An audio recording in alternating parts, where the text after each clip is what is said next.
8 of our presidents have died while in office, either from natural causes or by assassination. We're going to focus on 5 of their vice presidents, who were suddenly raised to power in the wake of national tragedy. They were known in their time as the accidental presidents, each thrown into a situation of extreme difficulty. It's an unpredictable tradition that began with the country's 10th chief executive, John Tyler.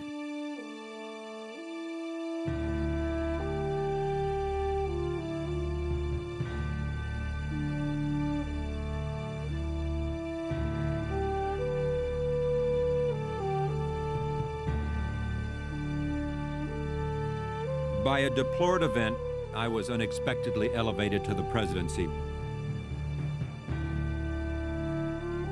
For the first time in our history, the person elected to the vice presidency of the United States has had devolved upon him the presidential office.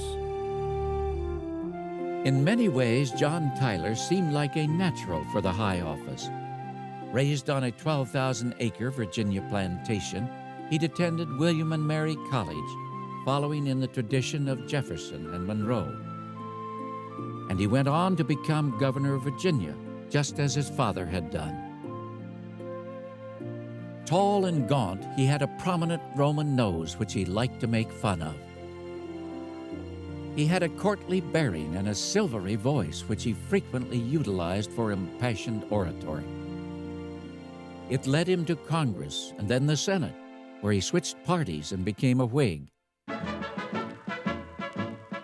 Now you hear the Vantex talking. And in 1840, he was chosen to run as William Henry Harrison's vice president. He was the Tyler II to Harrison's Tippecanoe, and the popular duo were victorious in November.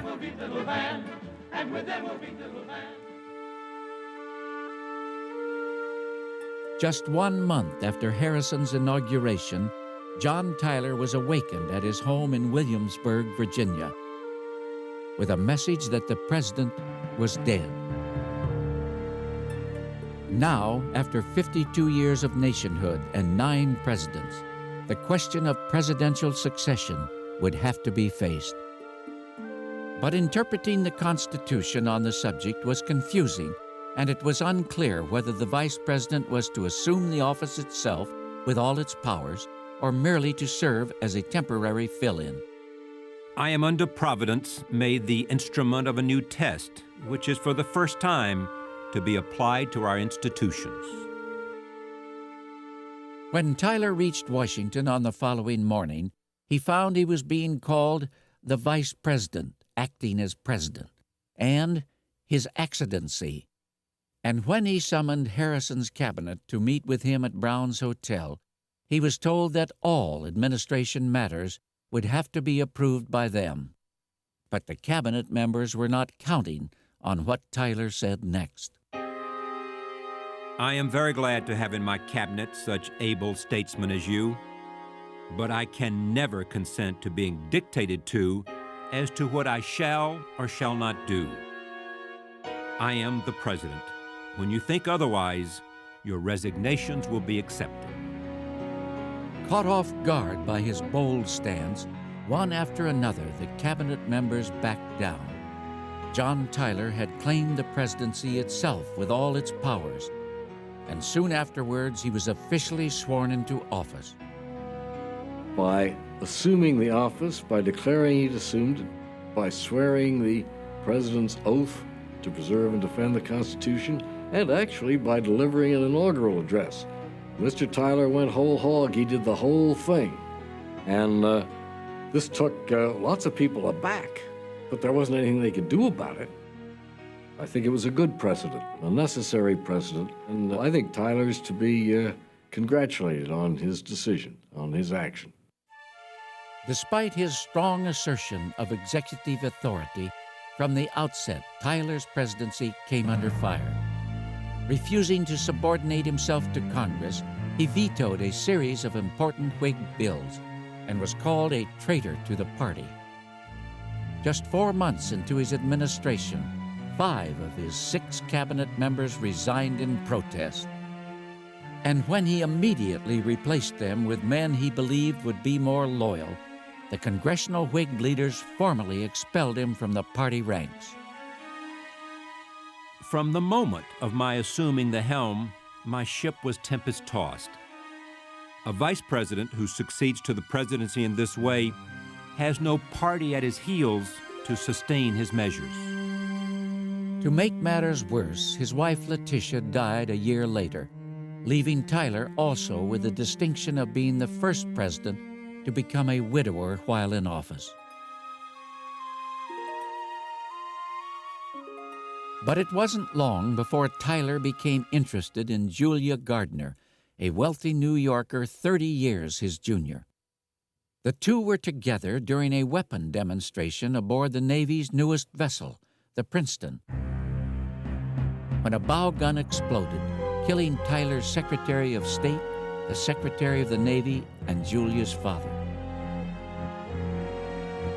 The incident pulled the couple together, and 4 months later it was reported that they were secretly married in New York City. What has been talked of is consummated, and Julia Gardner, the most lovely of her sex, is my own wedded wife. Back in Washington, Tyler faced more disruption within his cabinet than has ever occurred in presidential history. Its 6 positions filled and refilled by 22 different occupants. Tyler's most important act, his support of the annexation of Texas, was heavily criticized as a cynical effort to expand the reach of slavery. And when Tyler vetoed a tariff bill, the House of Representatives introduced the first impeachment resolution ever lodged against a president. Though the effort by members of Congress was unsuccessful, Tyler was burned in effigy in a dozen different cities. He regarded himself as above parties, as non-party, and naturally, Whig partisans in Congress were rendered furious by that. Once the party system is established, nothing can be worse than a president who forgets the party he's supposed to belong to.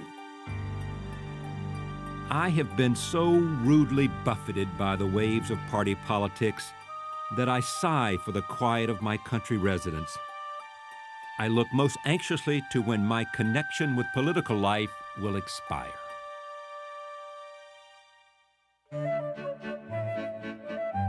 On February 22, 1845, Washington said farewell to Tyler at a gala White House party, where he managed one of the few witticisms of his presidency. They cannot say now that I am a president without a party. In the end, the hallmark of John Tyler's turbulent presidency was the manner in which it had begun.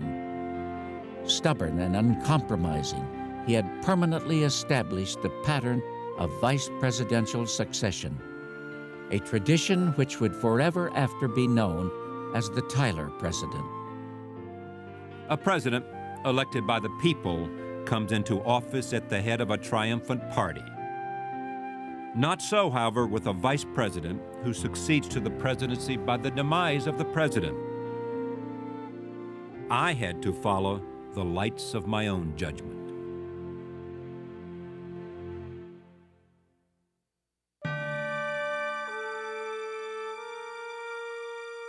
Just 5 years later, death once again struck down a sitting president, another aging Whig general, Zachary Taylor. This time, the vice president waiting in the wings was a civic-minded, union-loving, self-made New Yorker. He was Millard Fillmore.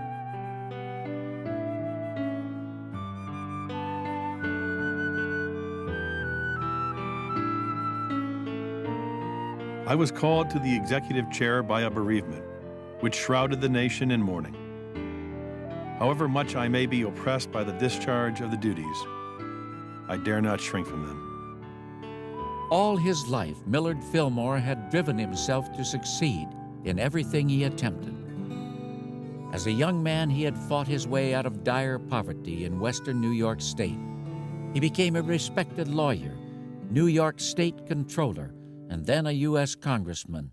And in 1848, he was nationally recognized at the Whig Convention in Philadelphia, where he was chosen as Zachary Taylor's presidential running mate. Millard Fillmore was a self-made man. He'd come up by his own bootstraps, a person of considerable capability, not of particular distinction. Fillmore was the classic balancing candidate.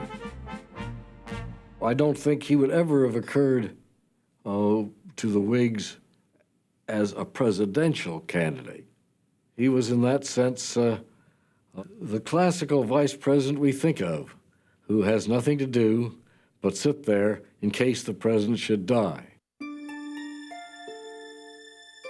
In Washington, Fillmore's vice presidency was not a happy one. He lived alone in a single room at Willard's Hotel after his wife Abigail insisted on returning to Buffalo. To make matters worse, he soon found himself caught in the middle of a political firestorm. As settlers headed west to occupy new territories seized from Mexico, the burning question across the country was whether slavery would be permitted there. President Zachary Taylor argued that Western territories, such as California and New Mexico, be admitted to the Union as states without slavery. But his vice president, whose chief job was presiding over the Senate, was at odds with him and favored a position more conciliatory to the South. And it was Millard Fillmore who held the tie-breaking vote on the volatile issue. In early July 1850, Fillmore told Taylor he would be forced to vote against him. I wished him to understand that it was not out of any hostility to him or his administration, but the vote would be given because I deemed it for the interest of the country. Just days after threatening to vote against the president, Fillmore was in the Senate chamber when a message was handed to him. President Taylor, who had been stricken by a stomach disorder, was dying in the White House. At Willard's Hotel, it was approaching midnight on July 9th when there came a fateful knocking at Fillmore's door. A note from the cabinet told him, Zachary Taylor is no more. I have no language to express the emotions of my heart. The shock is so sudden and unexpected. I am overwhelmed. The following morning, Fillmore wrote out his first official contact with Congress as president-to-be. I have to perform the melancholy duty of pronouncing to you that it has pleased Almighty God to remove from this life Zachary Taylor. I propose this day at 12 o'clock in the presence of both houses of Congress to take the oath prescribed by the Constitution. And so Millard Fillmore followed the Tyler precedent and was sworn in as the nation's 13th president. Though a large inaugural ceremony took place in the House chamber, Fillmore refused to make an inaugural address, setting a pattern that would be followed by the majority of accidental presidents. As president, Fillmore immediately swung his support behind the congressional compromise involving slavery's fate in the new Western territories. The Compromise of 1850 was not in all respects what I desired, but it was the best that could be obtained after a protracted discussion that shook the Republic to its foundation. God knows I detest slavery, but it is an existing evil, and we must endure it, and give it such protection as is guaranteed by the Constitution. The Compromise of 1850 helped calm the concerns of the nation and made Millard Fillmore extremely popular for a while. But the last great effort to hold the country together was only briefly effective. Southerners came to regret the many concessions they had been forced to make, and Northerners objected to a new fugitive slave law which had been included to appease the South. It mandated not only the search for and return of runaway slaves, even in the North, but harsh penalties to all harborers of runaways. Caught in the middle, Fillmore claimed that he was misunderstood by both sides. In the North, I was charged with being a pro-slavery man, seeking to extend slavery over free territory. And in the South, I was accused of being an abolitionist. But I am neither. The Compromise of 1850 was a bundle of measures. Millard Fillmore proceeded to approve them all, including the Fugitive Slave Act. This means that he assured the South of temporary advantage and long-term disadvantage. Whether Fillmore could have convinced the South to insist on less, I doubt. Fillmore worked hard to implement the policies of his party, which he believed could prevent civil war. But he lacked the drive to go after the presidency in his own right. And though he was convinced by party leaders to seek the 1852 nomination, he was unable to rally enough support. After just 2.5 years in office, he drifted back to Buffalo, where he lived on through the years of Civil War. I feel no regret that I was relieved from the thankless task of administering this government. The agitation which disturbed the peace of the country was unavoidable. It was the muttering thunder and the gathering storm of an unholy rebellion.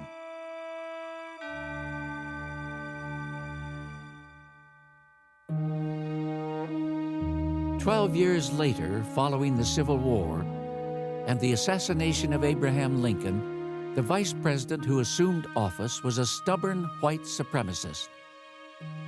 One contemporary wrote, "He is the elect of an assassin and not of the people." He was Andrew Johnson.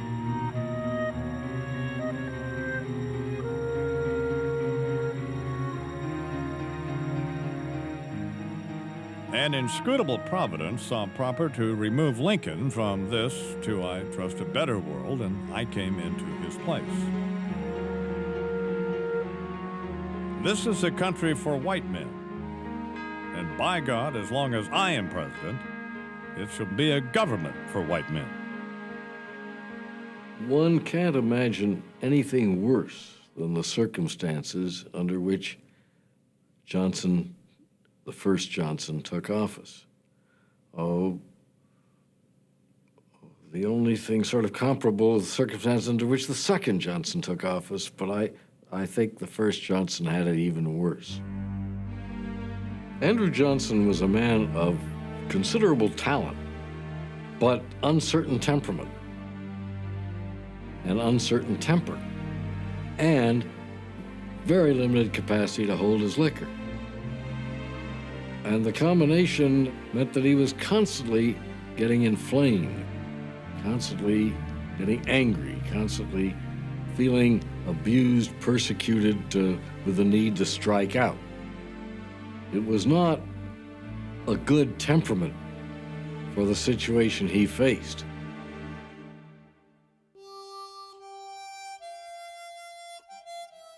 The son of an illiterate porter and a laundress in the little settlement of Raleigh, North Carolina, Andy Johnson never went to school a day in his life. Instead, he was apprenticed to a tailor under an arrangement that indentured him from age 10 to 21. Running away from what he felt was no better than slave labor, he ended up in Greenville, Tennessee, where he married and opened his own tailor shop. If I'd been educated in early life, I would have been a schoolmaster, but I feel proud that I was the proprietor of my own shop. He soon became known as the tailor politician, as he worked his way up from mayor of Greenville to congressman and eventually governor and U.S. senator. I am a mechanic, a plebeian mechanic, and not ashamed nor afraid to own it. I speak for the working man, regardless of the frowns, taunts, and jeers of an upstart aristocracy. Although he especially despised wealthy plantation owners, he was a firm believer in the institution of slavery, and he himself was a slave owner. If you liberate the Negro, what will be the next step? It would place every splay-footed, bandy-shank, humpbacked Negro upon an equality with the poor white man. You can't get rid of the Negro except by holding him in slavery. As a politician, Johnson was strongest when standing in opposition, and in the great national crisis of 1860 and 61, he bravely stood up to his fellow Southerners and supported the Union. I took grounds against secession because I knew that it would bring war and bloodshed. I said to the people, "Let us fight this battle in the Union and under the Constitution. Let it be a battle of words and not of swords." When the Civil War broke out, Johnson was the only senator from a seceding state to remain in Washington and back the Union. The following year, even though he was a Democrat and Lincoln a Republican, the president rewarded his loyalty by naming him wartime governor of Tennessee. And in 1864, after Johnson publicly supported Lincoln's policy of emancipation, he was chosen to run on the Union ticket as the candidate for vice president. On November 8th, Lincoln and Johnson won the election. But the president soon had reason to regret his choice, for Johnson's behavior at the inauguration was a severe embarrassment. Having taken considerable whiskey to fortify himself from a recent illness, the swaying, stammering, beet-red vice president stood up and publicly called on each member of the cabinet by name as they sat mortified. "I am gonna for to tell you here today, yes, I am gonna for to tell you all that I am a plebeian. I glory in it. The people, yes, the people have made me what I am. And I am a-going for to tell you here today, yes, today, in this place, that the people are everything."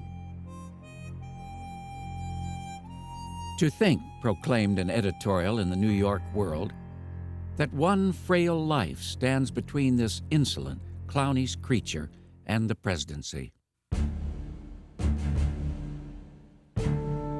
Little more than a month later, Lincoln died of a gunshot wound to the head.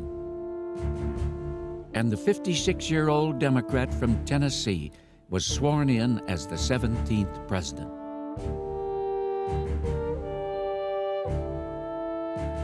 I feel incompetent to perform duties so unexpectedly thrown upon me. Right from the start, the new president was forced to confront the difficult problem of Reconstruction. But unlike the majority of Congress who wanted to hold the South accountable and safeguard black rights, Johnson was determined to remain faithful to what he saw as Lincoln's policy of leniency. On May 29th, he announced a general amnesty to former Confederates, to be supplemented by presidential pardons for the top leaders of secession. Bolstered by what they saw as the president's strong support, Southern states began acting as if the Civil War had never been fought, reinstating their old leaders. Elected to Congress were 4 Confederate generals, 5 colonels, and even the former vice president of the Confederacy, Alexander Stephens. Outraged, Congress refused to seat them. Instead, also invoking the spirit of Lincoln, it passed a sweeping civil rights bill declaring blacks to be full citizens of the United States. Johnson vetoed it. Their talk about benevolence to the Negro meant nothing. I am right. I know I'm right. And I am damned if I do not adhere to it. When Congress overrode Johnson's veto, it became open war. Congress has undertaken to poison the minds of the American people. This common gang of commerce and bloodsuckers have been fattening upon the country for the past 4 or 5 years. Everybody is a traitor that is against them. You can only imagine the anger on both sides, the fury on both sides, the sense in Congress that this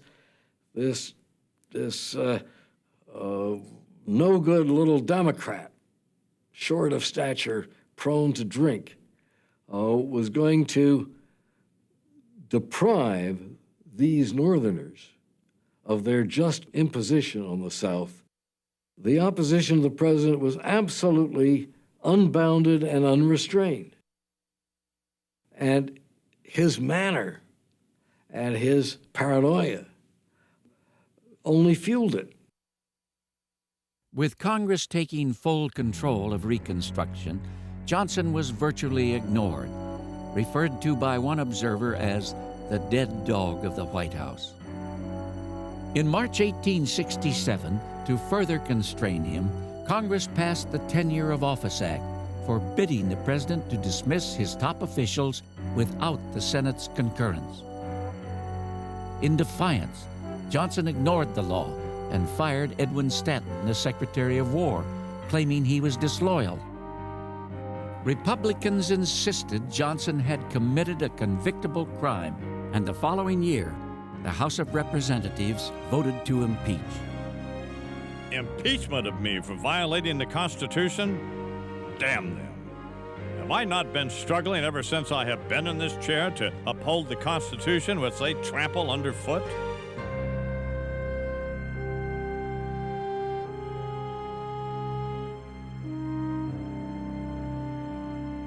As Congress debated, Johnson wondered and waited, kept informed of the Senate's proceedings through eyewitness reports.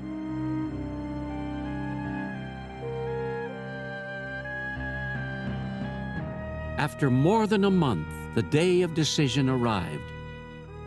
In the end, it all came down to one man's vote, that of Edmund G. Ross, Republican senator from Kansas, to whom Johnson had quietly promised that he would change his ways.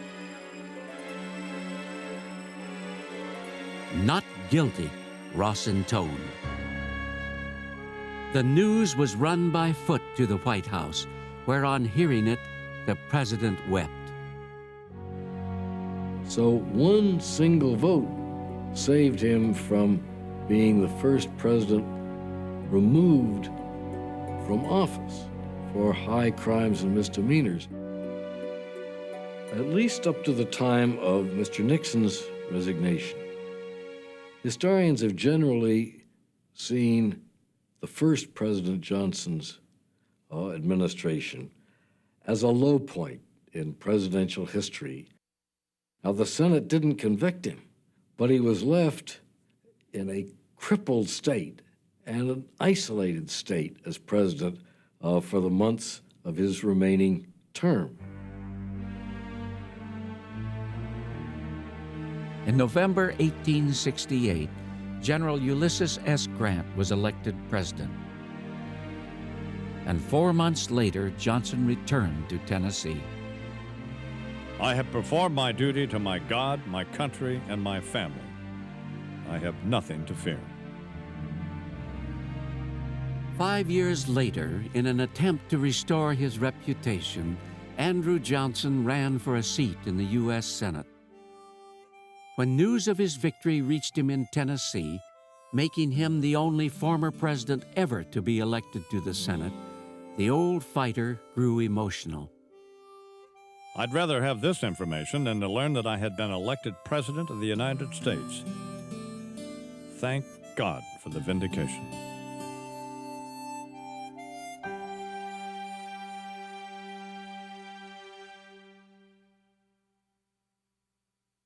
Just 8 years later, in 1881, the death of James Garfield propelled the next president by happenstance into office.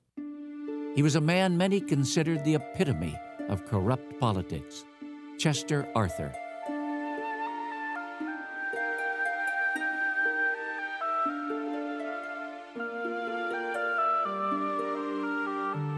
The most frightful responsibility which ever devolved upon anyone would be the casting of the presidency upon me. Chester Arthur's professional career began in northeastern Vermont. He was a preacher's son who became an idealistic lawyer whose chief interest was civil rights. He went on to serve in the Civil War as a quartermaster general, and at war's end he became active in New York City politics. Arthur liked money and he liked power. Always impeccably dressed, he was a smooth backslapper, noted for his loyalty. I was always to be counted on to stand by the friends who have for so long acted together. New York City in the mid-1800s contained the best and worst of America.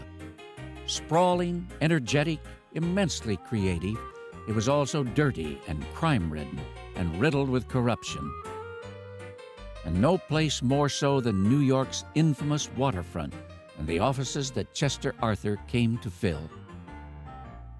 In 1871, President Grant appointed him customs collector for New York City, the highest-paying civil service job in the federal government. 75% of the nation's customs receipts came through the port of New York, creating countless ways to siphon off money, from fixed scales and rigged measurements to out-and-out bribery. Though Arthur was never personally involved with illegal payoffs, he tolerated the crookedness of others, and when this was pointed out to him by a friend, the portly spoilsman bridled. You are one of those goody-goody fellows who set up a high standard of morality that other people cannot reach. Civil service reform swept in during the Hayes administration, and the Customs House was accused of dishonesty from top to bottom. When Arthur tried to stonewall the investigating commission, President Hayes fired him. But the gentleman boss continued to oversee party strategy, and when Grant lost the 1880 nomination to Ohio Senator Garfield, Arthur made a bid for the vice presidency. The Ohio men have offered me the vice presidency, and I shall accept the nomination. Considered the shrewdest political manager in the country, Arthur assumed overall charge of the Republican campaign, raising money, booking speakers, and organizing publicity throughout the pivotal state of New York. At a celebration dinner following a Garfield-Arthur victory, Chester Arthur all but admitted his orchestration of the ballot box. I don't think we had better get into the minute secrets of the campaign, because I see the reporters are present. If I should get to going about the secrets, there is no saying what I might say.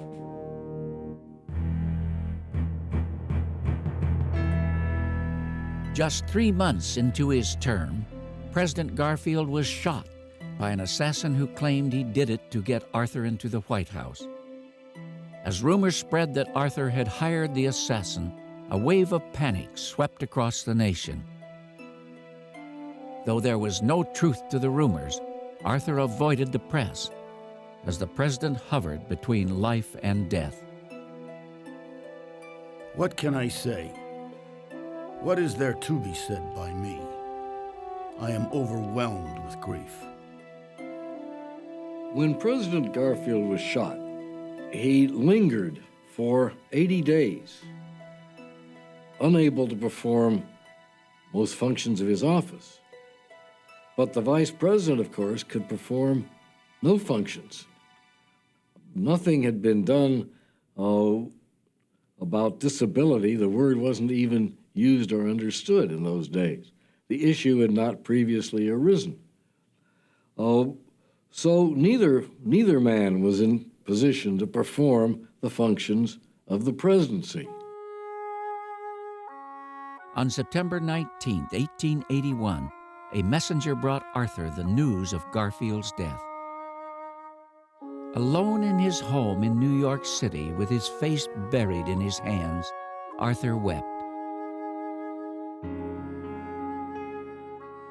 Once again, the political situation was volatile. An Arthur presidency could be as dangerous as Andrew Johnson's.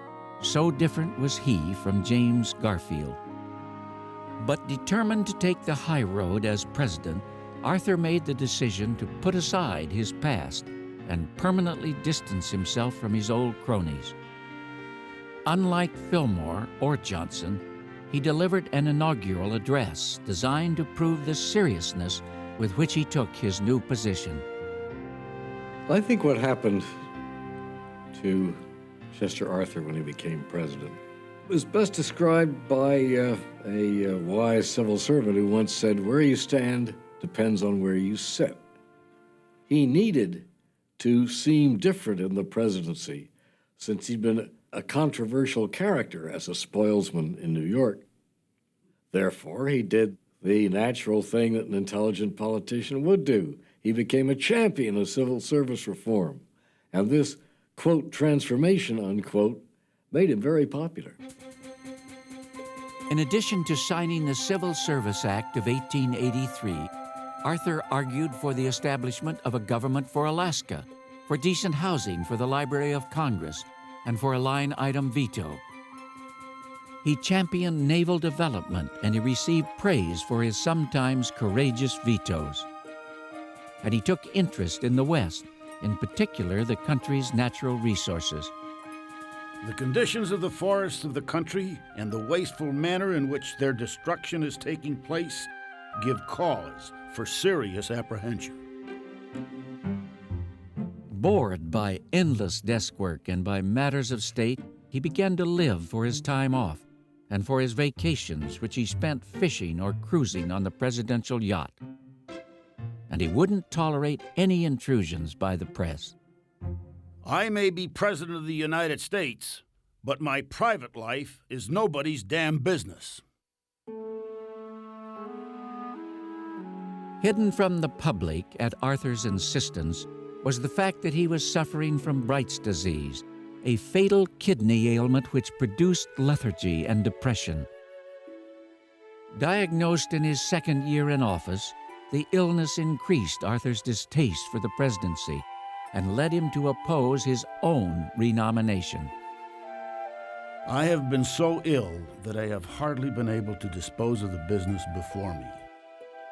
I do not want to be reelected. Arthur's wife, Nell, had died shortly before his presidency. With no one to share his retirement and knowing that he was dying, the outgoing president made no plans for the future. There doesn't seem anything for an ex-president to do but to go out into the country and raise big pumpkins. Honors to me now are not what they once were. Once out of office, Arthur's health deteriorated quickly. Consumed by worries about his shaky past and about his place in American history, the day before he died in 1886, he tried to make sure that no damning evidence would be left behind. From his bedside, Arthur ordered that all his private and public papers be stuffed into garbage cans and burned.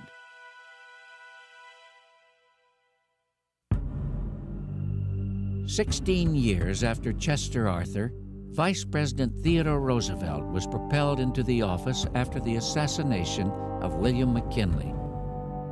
And in 1923, Vice President Calvin Coolidge took over for Warren G. Harding, who died of natural causes.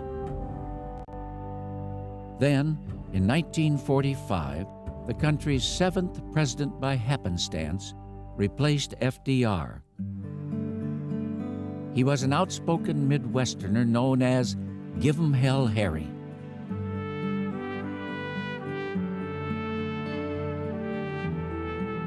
When people ask me where I stand on certain subjects, I tell them, and tell them why.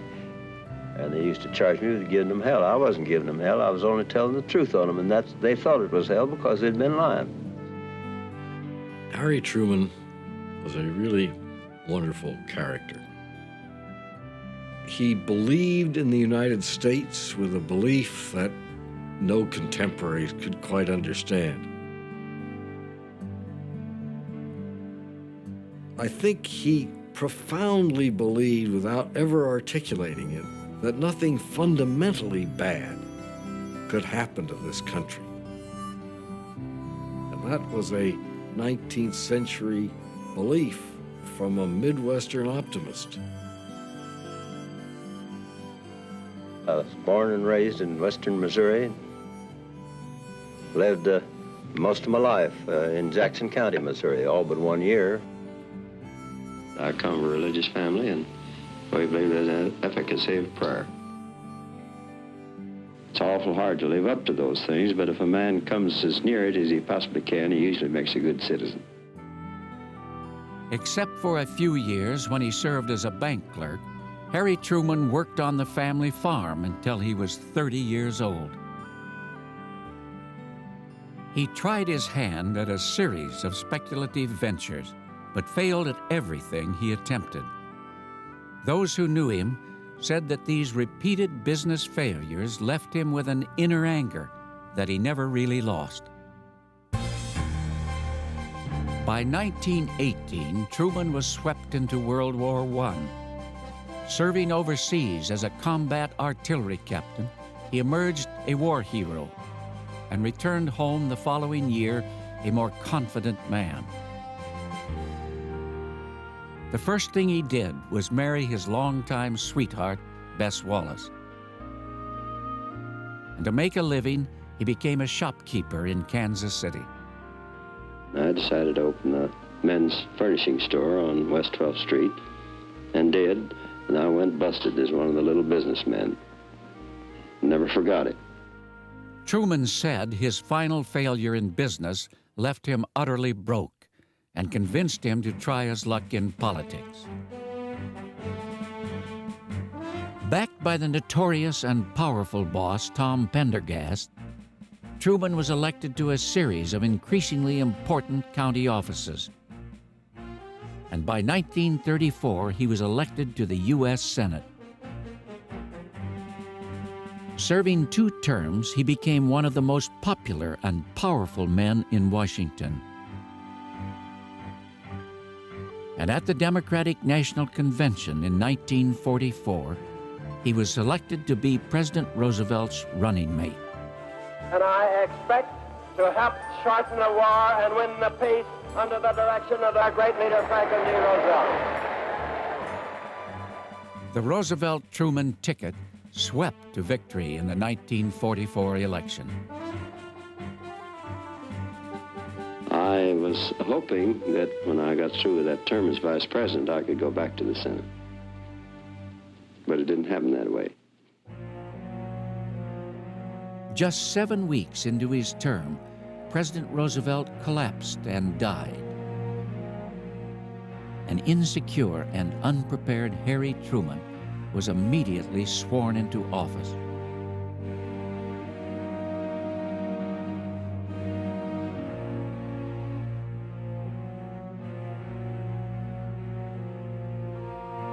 I was shocked when I found out that I had become President of the United States in the midst of the war, which was not over yet.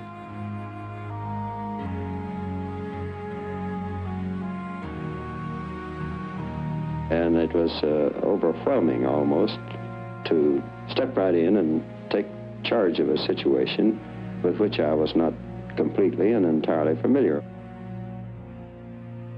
Harry Truman had never expected to be president.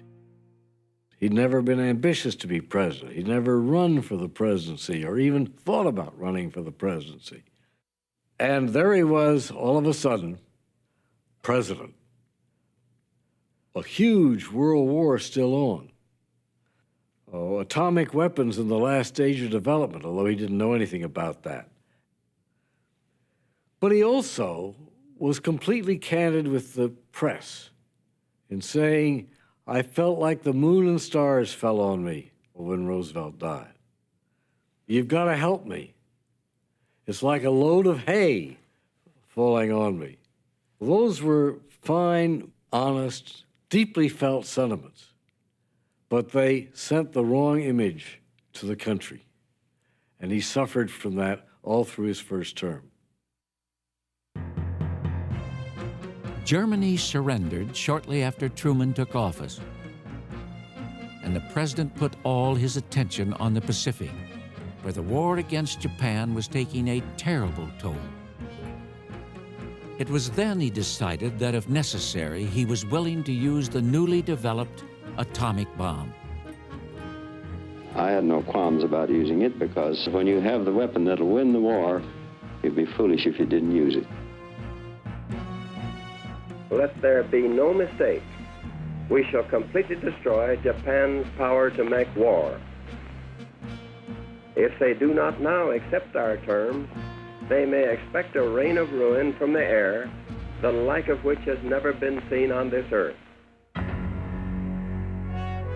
When Japan refused to respond to his final warning, Truman ordered an atomic bomb be dropped, and then a second. The impact was so utterly devastating, it led to the unconditional surrender of Japan. And for the rest of his life, Truman never doubted his decision. Throughout his presidency, Truman kept to the same routine.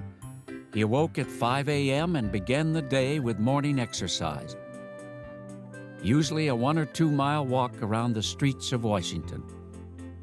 When you're beyond 45, about the only exercise that a man can take that really is a good walk. And the best time to take that is early in the morning.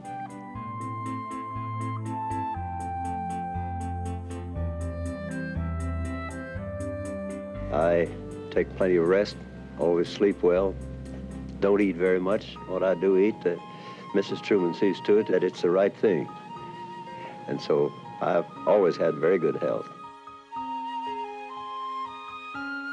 Mr. Truman used to nap every afternoon. He swore by naps in the afternoon. He was in his 60s, and he said a man at that age really had to have a nap if he was going to perform well for the rest of the day and then work through the evening. He also said that the naps were no good if they lasted longer than 20 minutes, and also no good if you didn't strip down to your shorts. So Mr. Truman always stripped down to his shorts. I slept well, and then when the time came to meet the presidency, I was ready for it, and I met it the best I could. Truman insisted that the country stay active on the world stage and contain the spread of communism. It came to be known as the Truman Doctrine, backed up by the immensely successful Marshall Plan, in which billions of American dollars were committed to the rebuilding of Western Europe.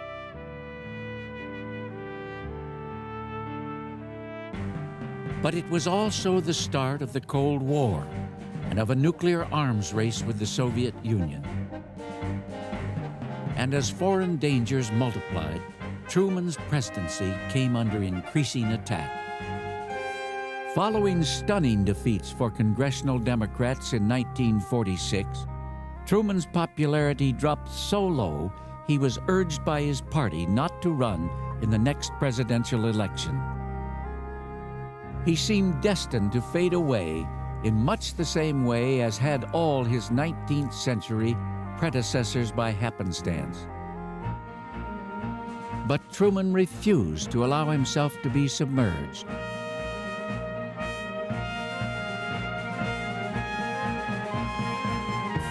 His surprise victory over Dewey in the 1948 elections was one of the great upsets in presidential history and put an end to his reputation as an accidental president.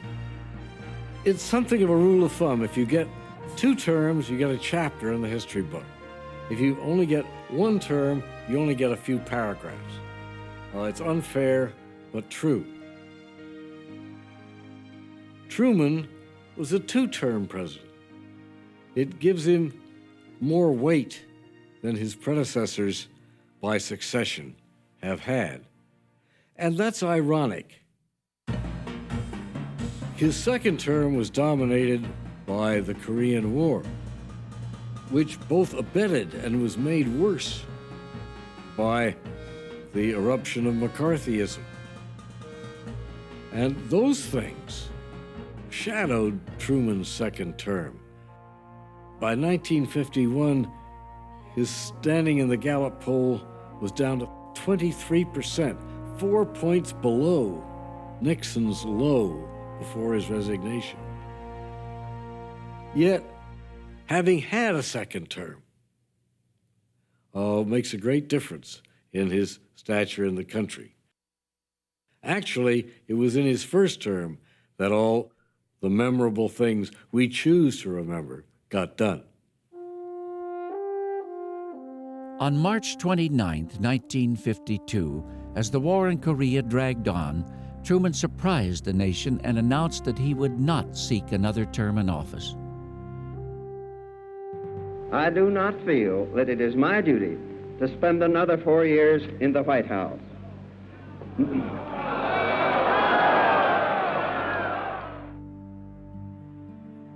I quit because I thought I'd made the contribution, all the contribution that I could make for the welfare of the country. When you've had your turn, you ought to get out and give somebody else a chance.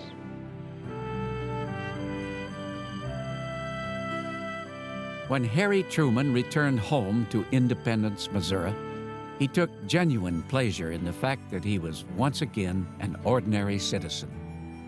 And he lived long enough to see his reputation restored. I have no ambition to be president again. I've had all I wanted.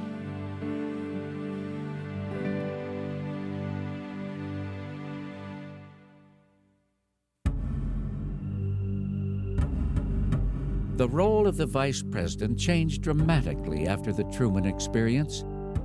Recognized as an increasingly important figure in an era of chaos and assassinations, the vice president was given a seat at cabinet meetings, asked to join national security councils, and included in major presidential decisions.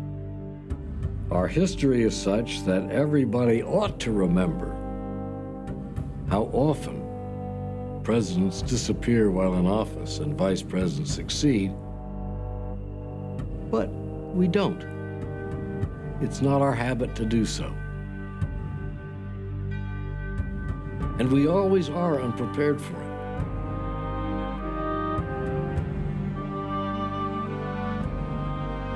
With their sudden rise to power always taking the country by surprise, they are still referred to as the accidental presidents.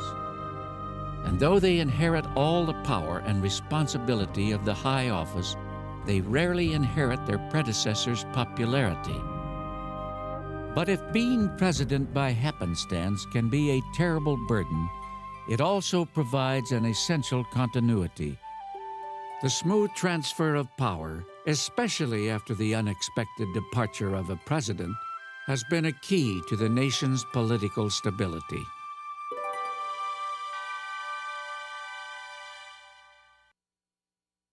To learn more about the American president, visit our website at pbs.org.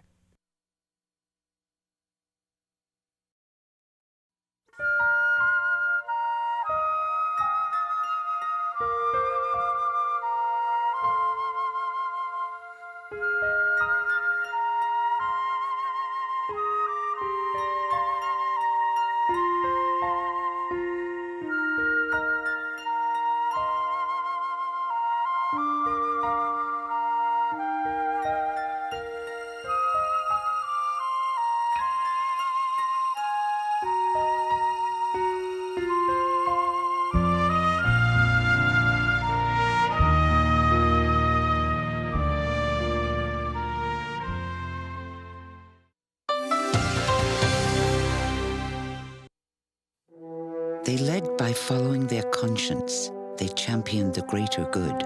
Humanity was their example. At New York Life, it's our very essence. That's why we're proud to bring you the American president. This is History's Best on PBS.